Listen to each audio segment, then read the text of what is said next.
Hey, how's it going? I'm Jettatura, and today I am bringing you a list of mods that can enhance your gameplay or just add a few more customization options for you PC players out there. I don't mean to exclude the console players, but at least at this time, Baldur's Gate 3 mods are not possible on console. Who knows about the future though? Xbox has had mods on it in the past in games such as Skyrim. I'll leave a pastement that has the links to all of the mods in this list. Anyway, let's get to the video. Up first, I just wanted to give a quick shout out to these mods. There's not a really good way to showcase them, but without these mods, many others would not be possible. We have Mod Fixer by Figs999, the BG3 Mod Manager by Laughing Leader, and the Script Extender by Norbit. I show how to install these crucial mods in a few different ways in my manual mod installation tutorial, though you'll have to forgive the audio on that. I should also mention Improved UI by GMR, though I did not install it during that video. Next up, I want to showcase a smaller mod that is fairly recently uploaded at the time of recording most of the footage you are seeing. Gremmy the Pet Gremishka by John Hankerton.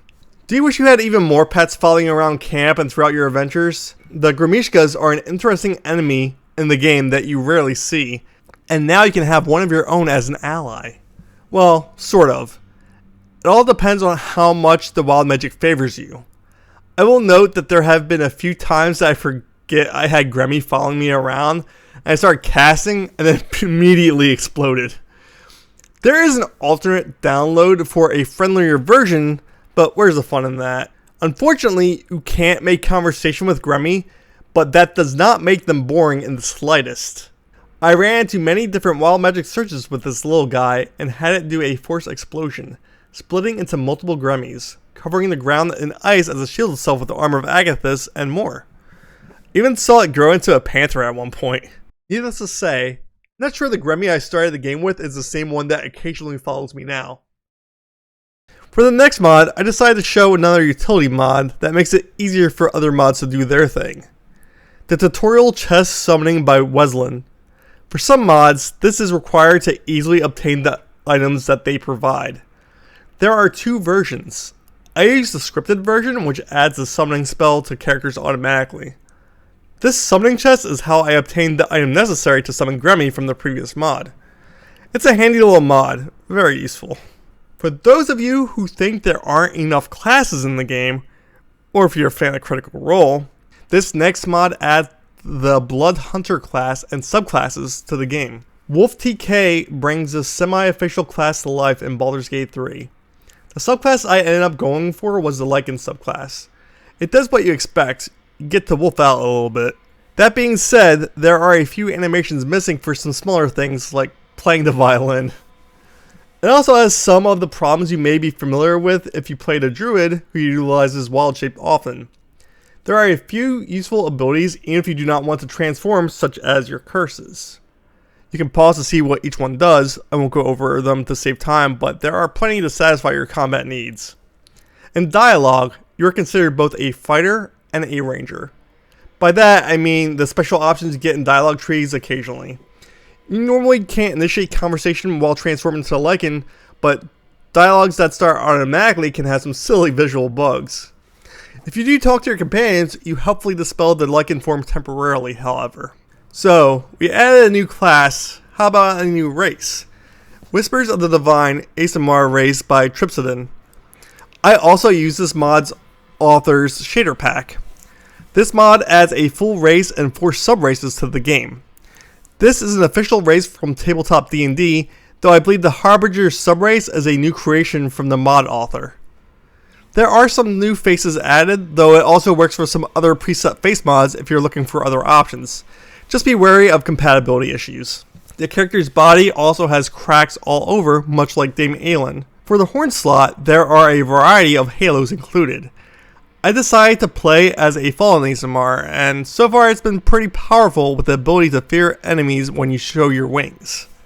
You also get 60 feet of movement when using fly, though it is only temporary.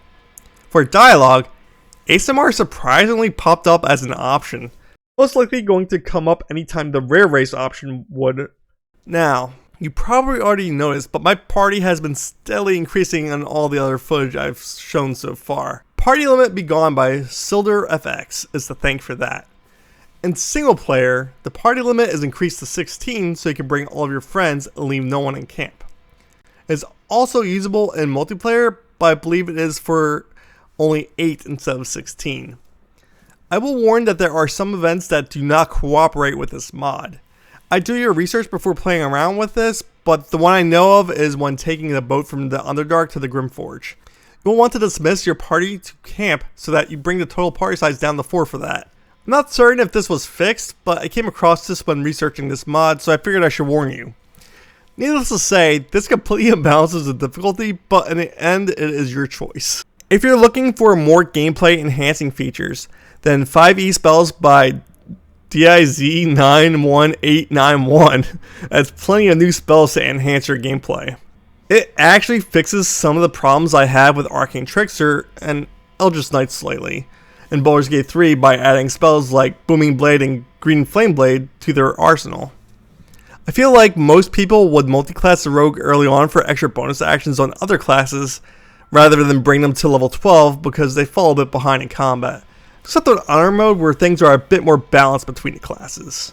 Apparently, this mod also works with Unlock Level Curve by Nitram166 by adding the higher level spells, but I cannot get too far to test those, and you should not load a previous save, otherwise you might encounter some massive issues.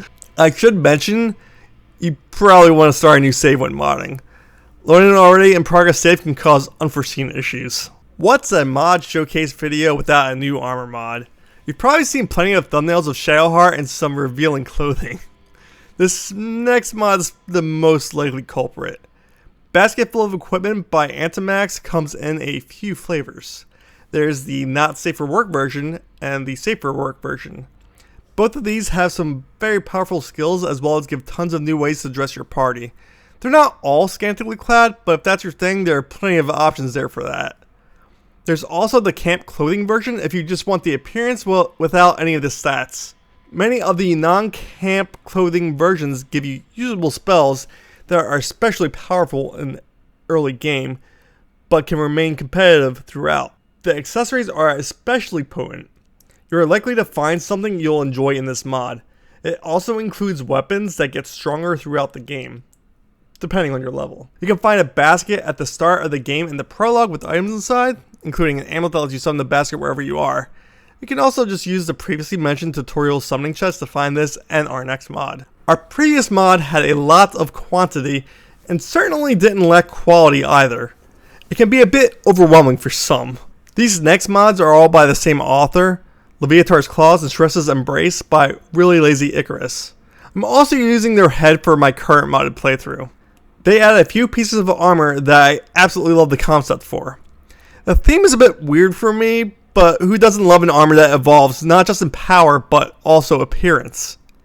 If you do not want to use a summoning chest and instead want a natural progression for this armor, you can find the first body piece from the spider boss underneath Blighted Village, and you can get Loviatar's Claws by going to the Goblin Camp and humoring the Loviatar priest there. Both of these mods include others by the author, and I'll link those as well in the pasteman.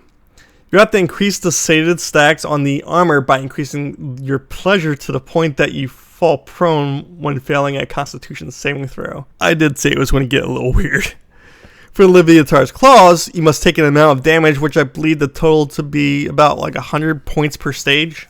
After reaching the requirements for evolution, long resting will give you a message that you reached the next stage. Both of these armors come with useful abilities. It's especially handy for tanking. You have abilities that allow you to gain the attention of all enemies within the area of effect, a reaction that boosts your AC determined by your charisma score. It can also knock enemies prone with a free action kick, though that kick also has the drawback of lowering your movement and making it likely you will slip out as well. If all this is too much, you can also just use the summoning chest to get the final tiers of equipment as mentioned earlier. That last mod may have been a bit odd for some, so we'll end it off with a useful mod that actually let me witness some camp events for the first time that I had not seen throughout multiple playthroughs. Camp event notifications by Cavalier became immediately useful to me after exiting the prologue.